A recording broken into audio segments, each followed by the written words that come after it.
በዛ ላይ ግሉተን ፍሪ ነው። ተስማሚ ምግብ ነው ለሰውነታችንና አስተላልፉላችሁ ሼር አድርጉ ይሄንን ቪዲዮ።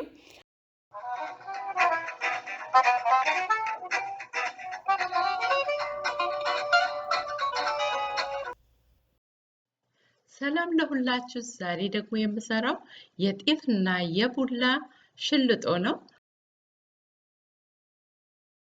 የሚያስፈልጉን ነገሮች እዚህ አሉ። እዚህ ጋር ያለኝ ጤፍ ነው። እዚህ ጋር ቡላ አለኝ። የቀሩ ደግሞ የሚያስፈልጉኝ ነገር እዚህ ደርድሬ ያለሁኝ።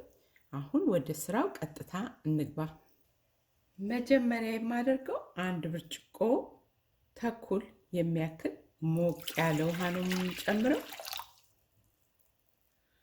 1 የሻይ ማንኪያ እርሾ ጨምራለሁ። 1 የሻይ ማንኪያ ስኳር ጨምራለሁ። ግማሽ የሻይ ማንኪያ ጥቁር አዝሙድ ጨምራለሁ። 1 የሻይ ማንኪያ ቤኪንግ ፓውደር ጨምራለሁ።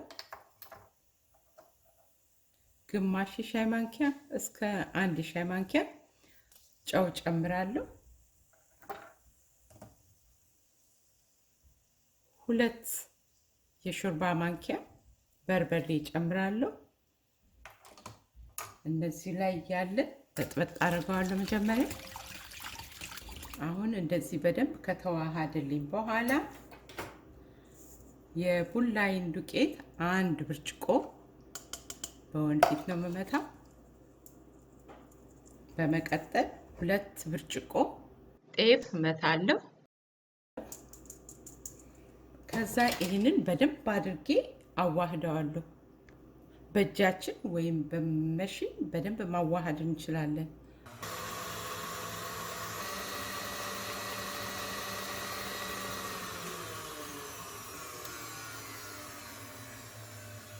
አሁን እንዲህ ያለ ትንሽ ዘይት 1/3 ብርጭቆ የሚያክል ዘይት አፈሳለሁ። በደንብ አዋህደዋለሁ።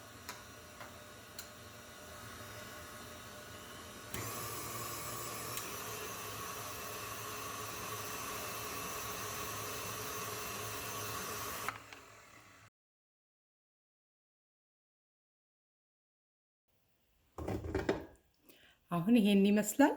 ለ30 ደቂቃ ያህል በሰራን ራፕ ከድኜ አስቀምጠዋለሁ።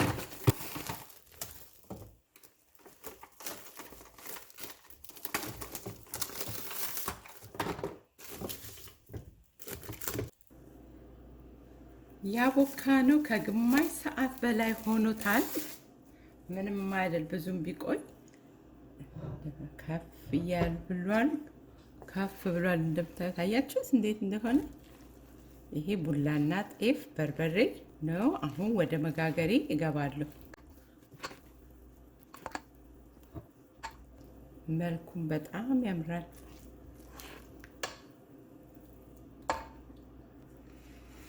ይሄን ነው መጋገሪያ የምጠቀመው። አሁን ገለብጠዋለሁ። ገና ሙሉ በሙሉ ሳይበስል ነው። ለምንድን ነው የምገለብጠው? እንደዛ ቅርጹን እንዲይዝልኝ ደግሞ ከታች። በኋላ ደግሞ እንደገና መልሼ አበስለዋለሁ። አንዴ ከበሰለ በኋላ ብገለብጠው እንደዚህ አይነት መስመር ያለው ቅርጽ በዚህ ላይ ወጣ። እቺንም ብቻ አደርግና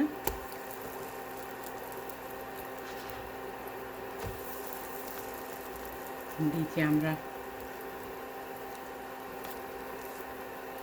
በጣም ቀላል ነው። እንዲህ አምሮልናል። በጣም ቆንጆ ነው። ሽልጦ በሉት እንግዲህ የጤፍና የቡላ የበርበሬ ሽልጦ። ይህ ለጤናችን በጣም ቆንጆ አይደል? በጣም ቆንጆ ነው። አሁን ይሄንን አወጣና የሚቀጥለውን እጋግራለሁ።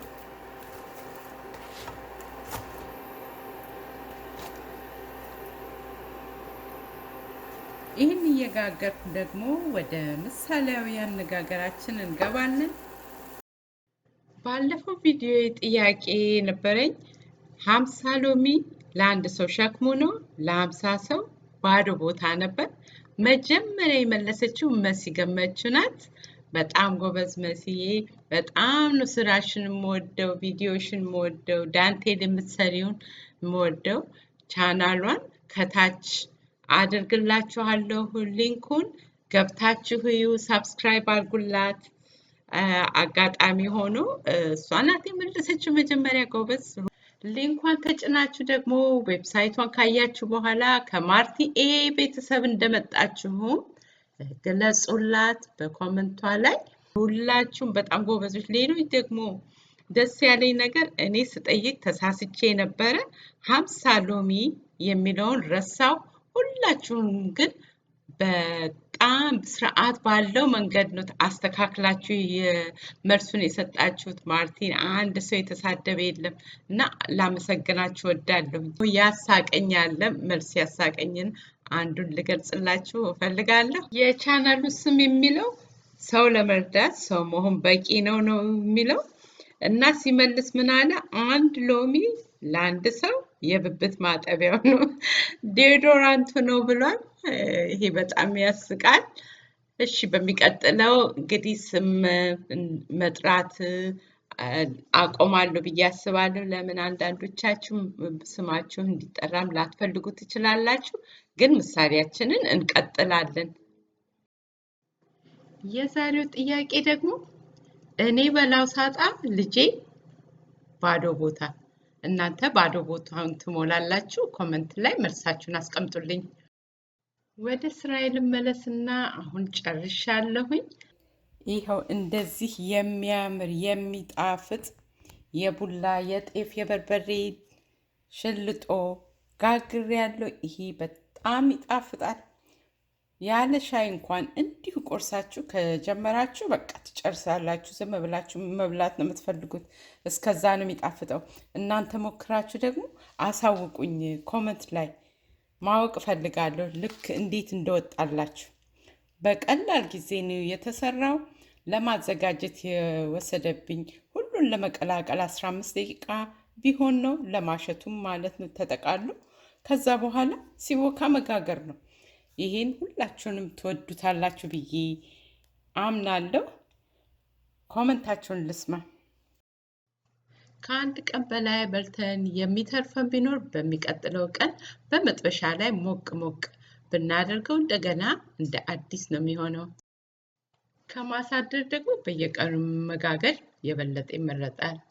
ሌላ ነገር መጨመር በቃ ለዚህ ለማባያ ምንም ነገር የሚያስፈልገው ነገር የለም። እስከዛ ድረስ ነው በጣም ቆንጆ። እሺ ቆርሼ ላሳያችሁና ያያችሁት ሲቆርስ እንዴት እንደሚያምር ጥቁር አዝሙዱ፣ በርበሬው፣ ለስላሳነቱ ደግሞ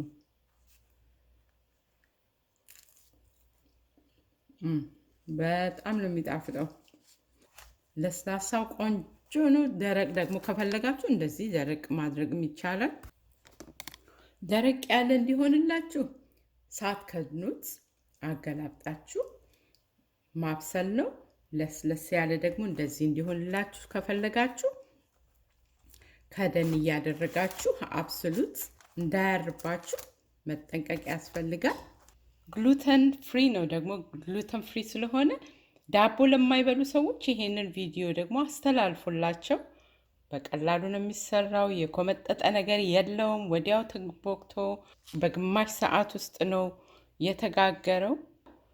ተስማሚ ምግብ ነው ለሰውነታችንና አስተላልፉላቸው። ሼር አድርጉ ይሄንን ቪዲዮ። ቡና ተፈልቶ ይሄ ወዲያው ተጋግሮ ለቡና ቁርስ ቢቀርብ በጣም አሪፍ ነው። ኦኬ፣ በሚቀጥለው ቪዲዮ እንገናኝ። እንደተለመደው ከልቤ አመሰግናቸዋለሁ። የእግዚአብሔር ጥበቃ በሁላችሁም ላይ ይሁን።